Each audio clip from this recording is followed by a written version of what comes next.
구독과 좋아요는 저에게 큰 힘이 됩니다. 안녕하세요. 부동산 뉴스를 읽어주는 박 팀장입니다. 오늘은 부동산 임대, 특히 이제 원룸을 직거래를 많이들 하세요. 뭐 젊은 분들부터 해가지고 그래가지고 제가 여러 형태로 뭐 아파트도 있으니까 일부러 해가지고 원룸을 제가 오늘 설명을 드리려고 합니다. 진짜 조심해서 해야 될 것들만 설명드릴게요. 그러니까 직거래는 먼저 설명드리지만 직거래는 위험성이 많아요. 웬만하면은 수수료 아끼지 마시고 중개업소에서 집을 보고 거기서 거래하시는 게 제일 좋습니다. 그래도 직거래 하신 분들이 있으니까 설명을 드리겠습니다. 일단 직거래를 하게 되면은 조심해야 될 게 상당히 많아요. 일단은 뭐 중개업자처럼 전문직이 아니다 보니까 그런 게 제가 염려스러운 면들이 있으니까 거기에 대해서 설명을 드리겠습니다. 첫 번째, 계약 전에 집을 꼼꼼히 봐야 됩니다. 왜냐면 일단 하자 부분이 어떤 게 있을지도 모르고 만약에 부동산처럼 어떻게 계약 쓰고 절차가 있는데 그걸 모르고 하다 보면은 집주인과 다툴 수가 있고요. 향후에는 그것 때문에 스트레스를 받아서 그냥 들어가지도 않고 그냥 나오는 경우도 상당히 많습니다.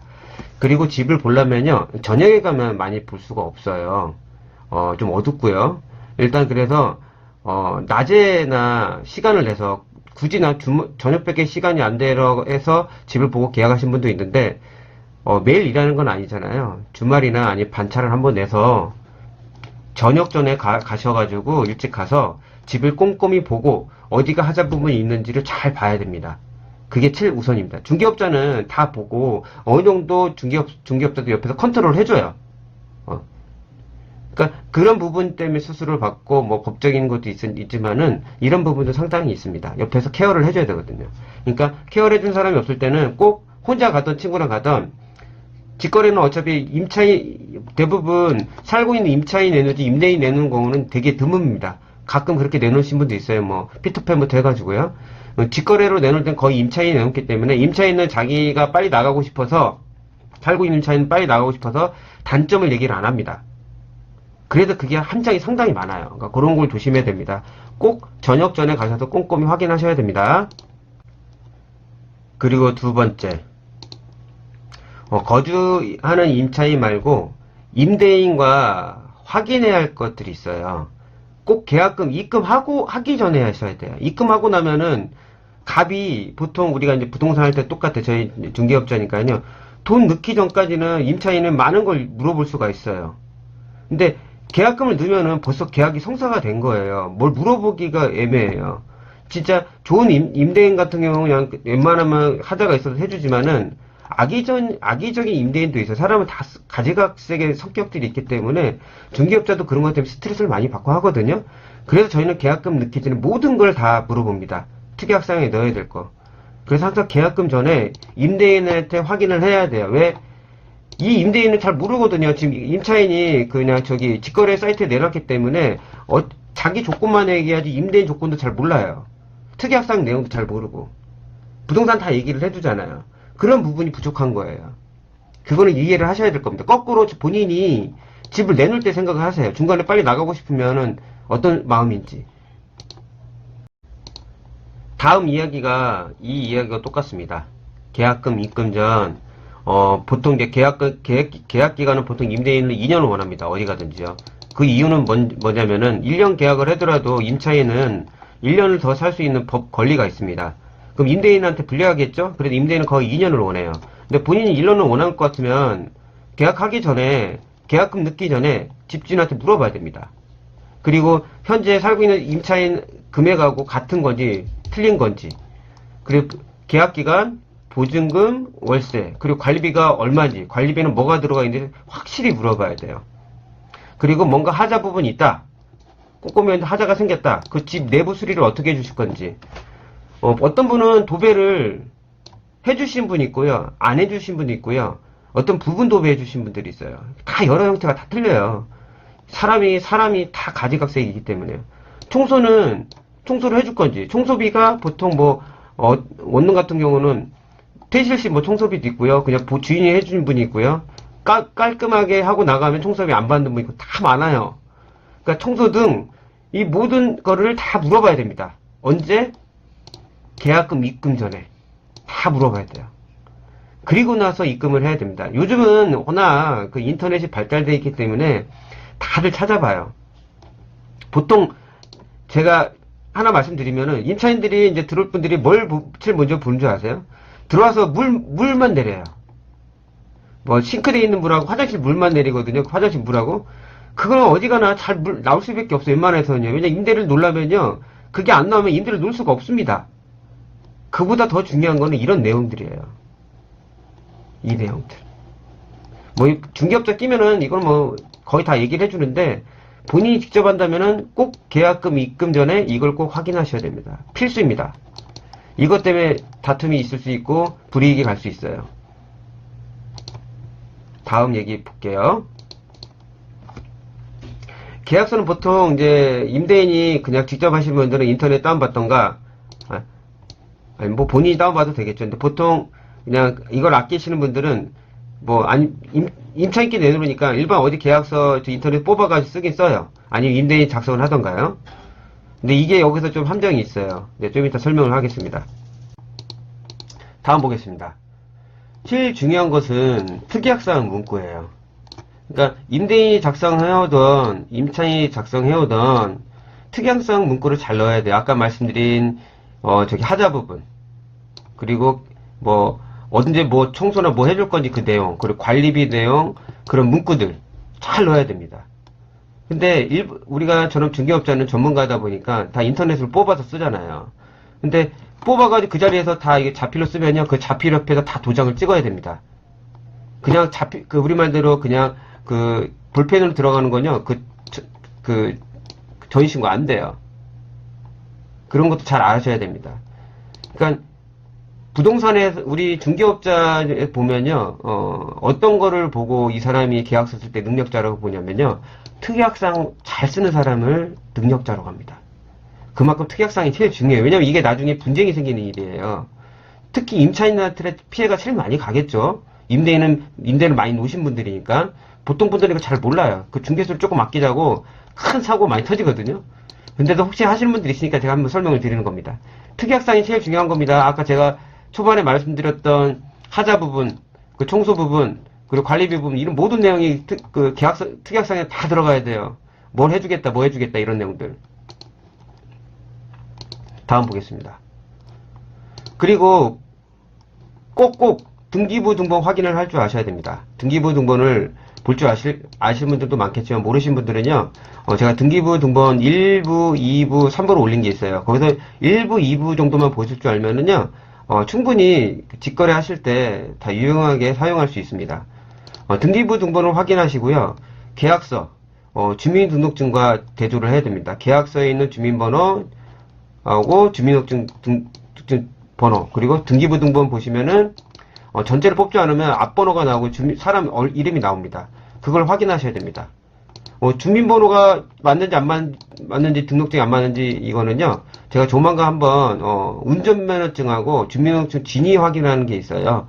그걸 확인하면 정확하게 알 수 있거든요. 그걸 제가 한번 설명을 드릴게요. 근데 보통 그거 갖고 집주인이 그 사람이 사는데 굳이 뭐 진짜 전세가 아닌 이상 속이겠습니까? 그 집주인이 살고 있는데. 그러니까 제일 중요한 거는 등기부 등본, 계약서, 주민등록증 꼭 확인하셔야 됩니다. 그리고 등기부 등본을 확실히 볼 줄 아셔야 돼요. 이걸 못 보면 사고가 또 터지는 거예요. 다음 보겠습니다. 보증, 아까 위에 이 설명한 게 이제 덧붙인 겁니다. 제가 워낙 오죽하면 설마 하면서 계속 설명을 드리는 거예요. 제 동영상 들으시는 분들 제발 그 피해 당하지 마시라고요.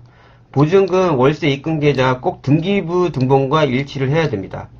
이게 되게 중요한 겁니다. 저도 그러니까 가끔 주인분들이 와서 뭐 와이프 거다 뭐다 하는데 저는 진짜 제가 좀 지금 성북구에 있는데 동생이 하는 걸 좀 도와주고 있거든요. 근데 그 전에 했던 거기 그 관례들이 있어요. 그냥 그 오래 하신 분들은 뭐 와이프 거다 뭐 그리고 주인이 3명인데 얼마나 엉뚱하게 하냐면 주인 3명이면 2명이면 2명 다 넣어야 되고 3명이면 3명 다 넣어야 되거든요. 근데 거기 한 명만 넣고 계약을 써요. 그리고 주인이 와이프인데 남편이 그냥 남편 통째로 넣고요. 절대 안 됩니다. 저는 한 명? 하도 우기셔가지고 임차인이 그냥 그래도 월세라 그 임차인이 이해해줘서 그냥 넣었지 저는 거래 안 합니다. 무조건 보증금, 월세, 입금 계좌 꼭 등기부 등본과 일치해야 됩니다. 그리고 계약서 내용도 똑같아야 되고요. 이렇지 않으면 나중에 진짜 사고 터질 수 있는 거예요. 우리가 TV에서 보시는 뭐 돈 갖고 튀었다 하는 사람들 있잖아요. 그걸 피해 보신 분들 있잖아요. 그 통장에 안 넣었을 거예요. 100%. 돈을 거기다 안 넣었으니 위임장 받아가지고 위임장 보면요. 이 사람한테 위임했으니까 여기다 돈 넣으라는 거 있거든요. 이것도 위조할 수 있어요. 위조를 안 할 수 있겠지만은 법원에서는요. 그 등기부 등본에 있는 실제 주인의 통장에 넣냐 안 넣는 걸 봅니다. 나중에 법적 분쟁을 갔을 땐. 그게 제일 중요한 거예요. 임대인이 없어도 보통 요즘 원룸 같은 경우 임대인이 없어도 그냥 공인중개사가 해요. 제일 중요한 거는 임대인 통장에 넣어야 돼요. 그런 내용도 제가 올린 것도 있어요. 그것도 한번 찾아보시면 있겠지만 주인이 두 분일 때는 2분의 1씩 가지고 있어요. 2분의 1씩. 그럴 때는요. 아무 분에 넣어도 상관없습니다. 남편, 와이프 있어도 아무 분에 넣어도 상관없어요. 우리나라는 지분이 50% 이상 가지고 있으면요. 50%부터예요. 사용 수익이 가능해요. 이게 판례에 나와 있습니다. 사용은 직접 사용하는 거하고 수익은 임대를 놓는 겁니다. 그래서 아무 분에도 넣어도 상관은 없어요. 근데 이게 세 분이다. 원래는 3분의 1씩 갖고 있잖아요. 그럼 한 분의 동의가 있어야 돼요. 그렇지 않으면 분쟁이 생길 수가 있어요. 직거래 시는. 그러니까 우리 부동산을 오래 하는 분들은 어머님이 갖고 자녀분이 가지고 있어요. 근데 직거래하는 거는 본인이 그런 거 잘 모르잖아요. 그럴 때는 들어가지 마세요. 지분이 세 분으로 쪼개 있는데 나한테만 넣으라 할 때 들어가지 마세요. 불안할 수 있으니까. 혹시 모르잖아요. 보증금 막 300, 500은 큰 문제 없습니다. 그러니까 보증금 1000까지는 큰 문제 없는데 2000, 3000, 5000 이렇게 올라가면은 꼭 말썽 일어나니까 조심하시라고요. 뭐라고요? 보증금, 월세, 입금 계좌 꼭 등기부 등본과 일치해야 된다. 엄청 중요합니다. 이걸 간과하다가는 자기도 날립니다. 내가 좀 그 다음에나 뭐 2부 때는 뭐 아파트 뭐 오피스텔은 어려운 게 없어요. 이거랑 똑같아요. 재개발 재건축일 때 골 때립니다. 제가 한번 제가 진짜 이거 실제 있었던 일을 제가 설명을 드릴 거예요. 나중에 한번요. 그리고 잔금 후에 전입업 확정일 잘 받으세요. 이거 안 하신 분들이 많아요. 우리 중개업자는 항상 얘기를 하는데 꼭 이걸 하셔야 돼요. 잔금은 전입신고 확정일자를 받아놔야지 본인이 보장을 받을 수 있는 거예요. 보증금에 대해서. 이거 안 하신 분들도 있어요. 제가 그래서 꼭 오늘 시간 한번 잡아서 말씀드린 겁니다. 첫 번째, 오늘 내가 말씀드렸죠. 낮에 한번 가셔서 집을 꼼꼼히 보시고 하자가 있는지 없는지, 그리고 내가 집주인한테 뭐 옵션 넣어줄 수 있는지 한번 확인을 해보시고요. 그리고 계약 전에, 계약금 넣기 전 임대인한테 전화하셔서 여기에 보증금이 얼마인지, 그리고 계약 기간은 난 1년인지 2년인지 원하는지 오케이가 받는지, 그리고 월세가 얼마인지, 그리고 관리비가 얼마인지, 그리고 여기는 뭐 여기 특약사항이 혹시 뭐 있는지, 그리고 하자 뭐 청소 이런 거 언제 해줄 건지, 그런 내용을 다 받으셔야 되고요. 아까 말씀드린 그 모든 게 여기 특약사항 문구로 들어가는 겁니다. 그리고 나서 이제 해야 될 게 계약서 쓸 때 등기부 등본 확인을 할 줄 아셔야 되고요. 꼭 똑같아야 돼요, 주인이요. 그 똑같은 통장에 돈을 넣는 겁니다. 부모님 넣어줄 때, 본인이 아니고 부모님 넣어줄 때는요, 만약 101호다. 101호 계약금, 101호 잔금, 101호 월세 이렇게 넣으시면 돼요. 본인 이름이 안 들어갔으니까. 만약 본인이라면 본인은 그냥 넣으셔도 상관없어요. 근데 제일 좋은 거는 자기가 들어간 호실로 계약금, 잔금, 월세를 넣는 겁니다. 법원에서는 통장에 들어가 있는 거 확인을 하거든요. 이게 제일 중요한 거예요. 이 정도만 하더라도 들어가서 큰 하자 없이 지낼 수 있습니다. 그리고 혹시 전세 보증금이 높은 거 계약할 할 때는요, 이렇게 해도 되지만 웬만해서는 부동산 통해서 계약을 하세요. 그래야지 하자가 거의 없습니다. 직거래할 때 정말 웬만하면 저는 부동산에 가서 하라고 하는데, 꼭 직거래할 때는요, 제 동영상 들으신 분들은 제가 하라는 대로만 하시면 절대로 큰 일이 벌어나지 않을 겁니다.